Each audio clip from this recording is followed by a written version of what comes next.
చూస్తున్నారు ఈ వరద నిన్న మొన్నటి నుంచి లైన్ ఒక పక్క చూసుకున్నట్లయితే 74 ఏళ్ల వయసులో చంద్రబాబు గారు కష్టపడుతున్నారు అంటున్నారు. ఎలా ఉంది సార్? చంద్రబాబు గారు కష్టపడబట్టే ఇవాళ ఇంత జనం తిరగటానికి 4 రోజులైనా 5 రోజులైనా ఇవాళ రోడ్డు మీద నడవటానికి అంత మంచి ఇదిగా చేస్తారు. జగన్మోహన్ రెడ్డి గారు అంటే ఈ పరిస్థితి వచ్చేది కదా. జగన్ ఆయన చేసింది ఏంటి? డబ్బులు వేసాడు జనానికి, రోడ్డు చేయలా, డ్రైనేజీలు లీలా, డబ్బేసి తినబెట్టాడు. తింటే డబ్బులే ఓట్లు వేస్తారన్నారు, ఏడేశారు మొత్తానికి ఎగదంగి పొగ పెట్టారు. ఎగదంగారు, నేను తిన్నా. మరి అది పవన్ కళ్యాణ్ గారు 5 కోట్ల విరాళం ప్రకటించారు. ఎలా చూడాలి సార్? ఏమంటే ఆయన నాకు డబ్బు అక్కర్లేదు, నాకు కోట్ల ఆస్తి ఉంది. ఆ ఆస్తిని నేను నాకు వచ్చినవన్నీ సంపాదన ప్రజాసేవ చేస్తాను. ఇక అంతకంటే గొప్ప ఉదాహరణ ఏం చెప్తారు సార్? చూసుకున్నట్లయితే బెజవాడకి బ్యారేజ్కి పడవల ముప్పు ఏదైతే జరిగిందో కొంతమంది ఉద్దేశపూర్వకంగా అంటున్నారు, కొంతమంది సహజంగా అంటున్నారు. ఎలా చూడాలి? అది మనం చూడలా, మనం చేయలే. ఇప్పుడు రాజకీయ పార్టీ వాళ్ళు అపోజిషన్ అంటారు, అపోజిషన్ వాళ్ళు ఈ పక్క చెప్తారు. అది మనం చూడండి చెప్పడం కాదు, జరిగింది చెప్తాం. సో గత 10 రోజులుగా యంత్రాంగం అంతా కష్టపడుతుంది సార్. సహాయ చర్యలు ఎంతవరకు వచ్చినాయి? ఎంతవరకు వచ్చినాయి నేనుగా చెప్తున్నా. ఇంట్లోంచి బయట రాకుండా బయట చూసుకుంటున్నా. బయట వాళ్ళు ఎంత పని చేస్తున్నారు. ఇంట్లో మన పెళ్ళం మన పిల్లలు మనం చూసుకుంటాం తప్ప బయటకు వచ్చి రోడ్డు మీదకి వచ్చి ఇదిగో ఇక్కడ జరిగింది అది జరిగింది ఎవరైనా చూస్తున్నారా? ఎవరైనా వస్తున్నారా? ఎవరో రావట్లా. అక్కడికి వాళ్ళు యంత్రాంగం వాళ్ళు చేతులెట్టి దండం పెట్టాలి. ఎందుకంటే ఉద్యోగాలు పోతాయి అని చంద్రబాబు భయపెడితే మళ్ళీ మాకేమైద్దని అన్ని ఆలోచించి పనులు చేస్తున్నారు. చేయబట్టి ఇంతవరకు జరిగింది. సో చూసుకున్నట్లయితే సుమారు ఇంకెన్ని రోజులు పట్టొచ్చు సార్ క్లియర్ అవడానికి? వాళ్ళు పడపోతే 3 రోజుల్లో మొత్తం కంప్లీట్ అయింది. Right sir. చూసుకున్నట్లయితే 10 రోజులు అవుతుంది దగ్గర అందరూ బయటపడడానికి అవకాశం దొరికింది. చూసుకున్నట్లయితే ఇదంతా క్లియర్ అవడానికి ఎన్ని రోజులు పట్టు? ఇంకా దాదాపు నాకు తెలిసి అయితే ఇంకా 1 రోజులు పట్టొచ్చు అన్న. ఎందుకంటే మొత్తం ఆల్రెడీ మొత్తం మునిగిపోయింది, వాటర్ ఎటు వెళ్ళట్లేదు. ఇప్పుడే కుక్కలేంతో మొత్తం అన్ని గంటలు కొడుతున్నారు, ఎక్కడెక్కడ క్లీన్ చేస్తున్నారు వాటర్.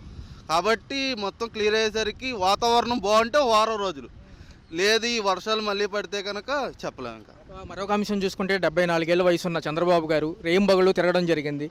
సహాయక చర్యలు ఎలా అందాయి ఈ వరద ముప్పులు? సహాయ చర్యలు అయితే ఫుడ్ విషయానికి వస్తే కనుక పర్వాలేదన్న, అంతా బాగానే ఉంది. కాకపోతే అందని వాళ్ళకి చాలా వరకు అందలేదు. ఎందుకంటే ఇప్పుడు మనకు వెహికల్స్ వెళ్ళే అవకాశం లేదు కదా. ఇక్కడ వెహికల్స్ వెళ్ళని పక్షాన చాలా వరకు ఫుడ్ చాలా వరకు అందలేదు. కాకపోతే మన ప్రభుత్వం చాలా వరకు ప్రయత్నించారు. మరొక అంశం ఏంటంటే పవన్ కళ్యాణ్ గారు నన్ను రావద్దన్నారు, అందుకే రాలేదన్నారు, కానీ విరాళం ప్రకటించడం జరిగింది. సో ఈ అంశం ఎలా చూడాలి అన్న? ఈ పవన్ కళ్యాణ్ గారు వచ్చినా ఇప్పుడు జనాలు అందరూ పోగుపడిపోతారన్న. మొత్తం ఇప్పుడు కుర్రోళ్ళు అనేది ఎవరో ఆగరు పవన్ కళ్యాణ్ గారు వచ్చిన కానీ. ఆయన రాపోవటమే చాలా వరకు మంచిది. ఇప్పుడు రోజులుగా చూసుకుంటేనేమో ఉత్తరాంధ్ర పర్యటనలో ఉన్నారు ఈసారి. సో వరద ముంపు ప్రాంతాలను పర్యటిస్తున్నారు. ఆ పొరుగు రాష్ట్రం లాగా ఏదైతే ఇప్పుడు హైడ్రా అని చెప్పి అక్కడ మొదలుపెట్టారో అలాగే బుడమేరు ఆక్రమణ కానివ్వండి, కొల్లేరు ఆక్రమణకి మంచి కార్యాచరణ రూపొందిస్తామంటున్నారు. ఎలా చూడాలని? ఇది దాని గురించి అయితే నాకు అంత ఐడియా లేదన్న. ఇక చూసేదాన్ని బట్టి అంటే ఇంకా ప్రభుత్వం అయితే తగిన చర్యలు తీసుకుంటే మంచిది. ఇప్పుడు వరకైనా ఇప్పుడు దాకా ఏదో అయిపోయింది, ఇక ముందు ఇలా రాకుండా చూసుకుంటే మంచిది. ఇప్పుడు అంశం ఏంటంటే ప్రతిపక్షాలు ఒకవేళ జగన్మోహన్ రెడ్డి గారు ఉంటే ఇలా ఉండేది కాదు అంటున్నారు. ఎంతవరకు సమంజసం అండి? ఎవరు ఉన్నా చేసేది ఏమి లేదు. ఇప్పుడు జగన్మోహన్ రెడ్డి గారు రాని, చంద్రబాబు నాయుడు గారు రాని, ఎవరైనా రాని, ఇప్పుడు వరద వచ్చేసింది, ఆయన ఏం చేయలేడు, ఈయన ఏం చేయలేడు. ఇప్పుడు సడన్గా వచ్చేసింది కాబట్టి ఇది. ఎందుకంటే వర్షాలు ఇంత ముందు మీద ఇప్పుడు చాలా ఎక్కువ ఉన్నాయి. ఎందుకంటే ఈ సంవత్సరం దాన్ని బట్టి కూడా మనం చూసుకోవాలి. మరొక అంశం ఏంటంటే ఏదైతే ఈ పడవలు అనేవి ప్రకాశం బ్యారేజీని ఢీకొన్నాయో కొంతమంది ఉద్దేశపూర్వకం అంటున్నారు, కొంతమంది సహజంగా జరిగింది అంటున్నారు. ఎలా చూడాలి అంశాన్ని? ఇప్పుడు పడవలంటే ఆల్రెడీ దానికి అయిపోయిందన్న. ఆ ప్రకాశం బ్యారేజీకి వాళ్ళు 100 సంవత్సరాలు ఇచ్చారు, ఆల్రెడీ దాటిపోయింది అది. ఇంకా దాన్ని చూసేదేం లేదు. ఉన్నంత వరకు వెహికల్స్ అవి ఆపేశారు కాబట్టి ఇంకా ఉన్నంతలో జాగ్రత్త పడి దాని తగిన చర్యలు తీసుకోవాలి అంతే.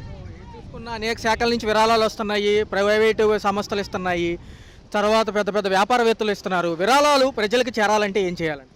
విరాళాలు ప్రజలకు చేరాలంటే ఇది మొత్తం క్లియర్ అవ్వాలి. క్లియర్ అయిన తర్వాత ఇప్పుడు వరద బాధితులు ఎవరైతే ఉన్నారో వాళ్ళకి ఏదైతే నష్టం జరిగిందో వాళ్ళకి వచ్చి మన ప్రభుత్వం వచ్చి తగిన చర్య తీసుకోవాలి. అప్పుడు దాన్ని బట్టి కూడా 20 సంవత్సరాల నుంచి కూడా ఇలాంటి తుఫాను ఎప్పుడు మేము చూడలేదండి. ఇప్పుడే అన్ని ఊర్లన్నీ ముంచటం, అన్నీ మునిగిపోవటం, పాయకాపురం, సింగనగరం, జక్కంపూడి, వైసీపీ కాలనీ ఇవన్నీ కూడా మొత్తం కూడా మునిగిపోయినాయండి.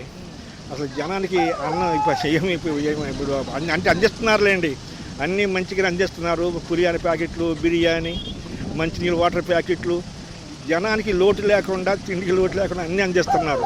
మరొక అంశం చూసుకున్నట్లయితే 74 ఏళ్ళ వయసులో ఎవరైతే చంద్రబాబు గారు ఉన్నారో ఆయన తిరగడం జరుగుతుంది. ఆయన పనితీరు ఎలా ఉంది?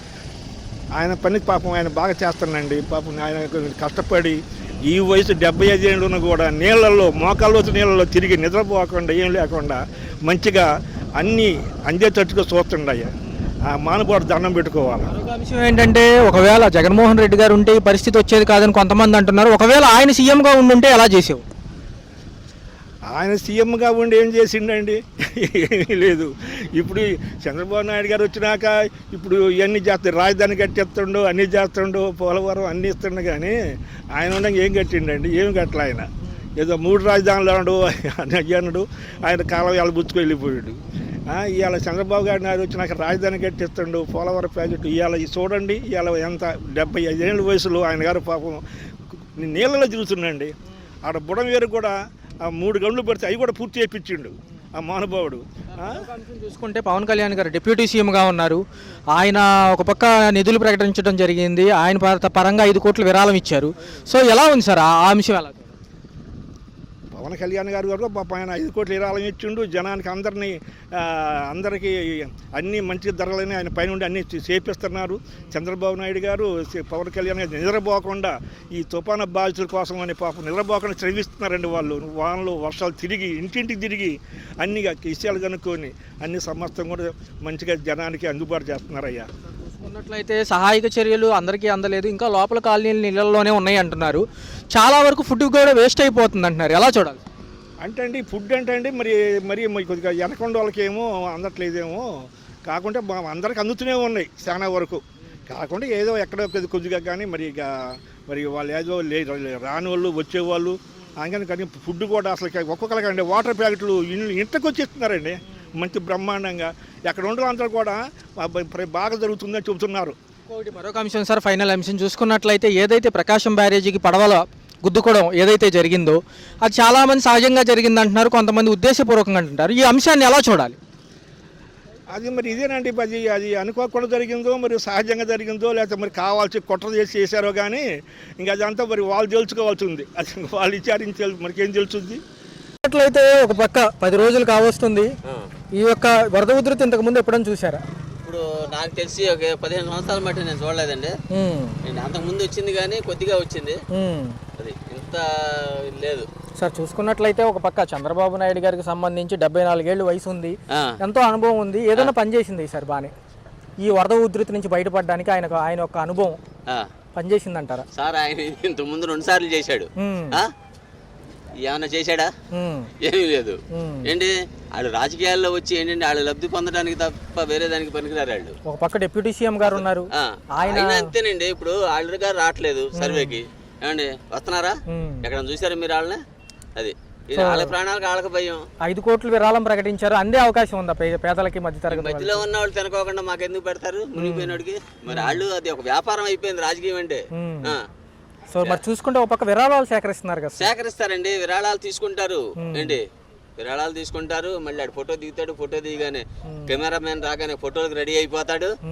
నీలాంటి వాళ్ళకి నాలాంటి వాళ్ళకి 4గురికి పనిచేసేసి పక్క వెళ్ళిపోతాడు ఆ డబ్బులు తీసుకుని. అంటే రేయింబోగులు 9 రోజులు కష్టపడాలని ఆయన చెప్తున్నారు కదా. గుట్టి మాటలు అవన్నీ. ఎవడు రమ్మానండి ఈ రోడ్డుకి ఎవడన్నా వచ్చాడేమో, వాటర్ ట్యాంక్ రోడ్డు కంట్రీకి వచ్చిన మగోడు ఎవడన్నా ఉన్నాడని చెప్పమని చెప్పండి.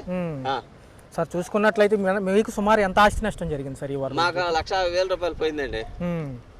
ఇంతవరకు మాకు లోతు పైన నీళ్లు ఉన్నాయి ఇంక ఇంట్లో. అది ఓకే సార్. ఏదన్నా కార్పొరేటర్ కానివ్వండి, వార్డు మెంబర్ కానివ్వండి, ఎమ్మెల్యే గారు కానీ ఎవరన్నా వచ్చి రావడం జరిగింది? ఎమ్మెల్యే గారు ఈ రోడ్లకు రాలేదండి, ఎందుకంటే వాళ్ళకి భయం. మునిగిపోతారు కదా, మెయిన్ రోడ్డుకి రావటం, ఫోటోలు దిగటం, వెళ్ళిపోవటం. ఈ సందులోకి రారు, మరి వాళ్ళే ప్రాణాలు కదా. మరొక అంశం ఏంటంటే జనాలు కానివ్వండి, ప్రతిపక్షాలు కానివ్వండి, మాజీ ముఖ్యమంత్రి ఎవరైతే ఉన్నారో ఆయన ఉంటే ఇప్పుడు పరిస్థితి ఎలా ఉంది? ఎవరన్నా అంతేనండి, విపత్తుని ఎవడో ఆపలేడు. వాళ్ళ మీద వీళ్ళ మీద వాళ్ళు ఏంటంటే ఎలిమెంట్ స్కూల్ పిల్లలాగా పిత్రీలు చెప్పుకొని ఆడి మీద వీడి మీద ఆడు చెప్పుకోవడం తప్ప ఏమీ లేదు. వాలంటీర్ వ్యవస్థ ఉంటే ఎలా ఉండేది? వాలంటీర్ వ్యవస్థ ఉంటే కొద్దిగా పర్వాలా, అన్ని ఇంటింటికి అంది. ఈ టైంలో అవి కూడా అందవు, ఎందుకంటే వాళ్ళు పక్క తప్పుకుంటారు కదా.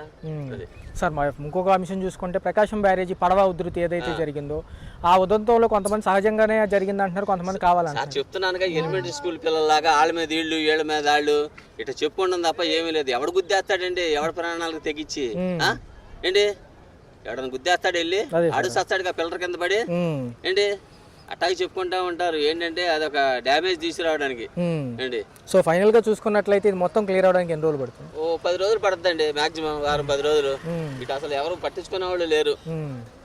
పులిహోర పొట్లాలు పంచుతున్నారు, వాటర్ పంచుతున్నారు, అవన్నీ బాగానే వస్తున్నాయి ట్రాక్టర్లో, అది మట్టుకు లోటు లేదు. ఈ 2 అంతస్తుల బిల్డింగ్ వాళ్ళు ఉన్నారు, వాళ్ళు మట్టికి అసలు ఎవరికి అవకాశం ఇవ్వట్లా చాలా మంది వరకు. Right sir.